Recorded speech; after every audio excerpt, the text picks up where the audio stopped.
ও মা, আজকে রবিবার কিছু বানাবে না? বানাবো কেন? এই তুমি বার্গার খাচ্ছ, কোথায় কবে আনালে? আনাতে যাবো কেন, বাড়িতেই তৈরি করেছি। দেখি। এই দেখ। বাহ, কি সুন্দর চিকেন বার্গার। হ্যাঁ, কি করে বানালে?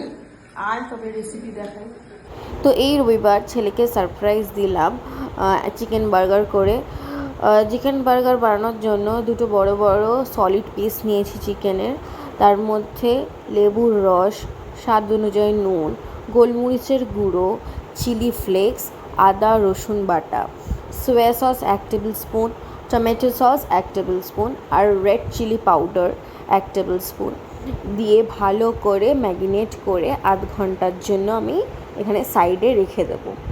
তারপরে আধ ঘন্টা পর যখন এটা ম্যারিনেট কমপ্লিটলি হয়ে যাবে, তারপরে আমি আরেকটা মিক্সিং বলে ময়দা আর রেড চিলি পাউডার কালারের জন্য নিয়েছি। তারপরে এটা কোট করে নেব।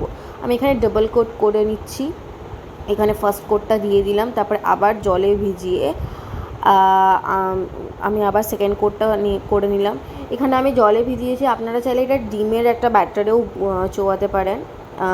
তারপরে আমি এখানে কড়াই বসিয়ে নিয়েছি, তেল গরম করে আমি এটা ছেড়ে দিলাম। এটা ভালো করে ডিপ ফ্রাই টাইপ হবে।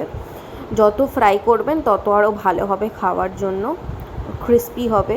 তারপরে আমি এখানে দুটো বার্গারের বান নিয়েছি। এখানে মাঝখান দিয়ে কেটে পিস করে নিলাম।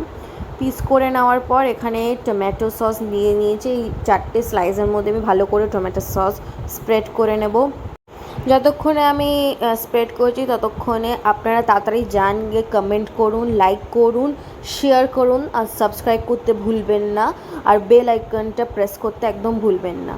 তারপরে আমি প্যাটিগুলোকে হাফ করে নিয়েছি, এখানে ছোট ছোট করে আমি দিচ্ছি। তারপরে একটু স্যালাড, একটু শসা, একটু পেঁয়াজ আর এখানে একটু চিজ গ্রেট করে দিচ্ছি। আপনারা চাইলে এখানে চিজের স্লাইসও ইউজ করতে পারবেন। তারপরে আমি এই বানগুলোকে আটকে তারপরে আমার এখানে বার্গার রেডি। ভালো লাগলে প্লিজ লাইক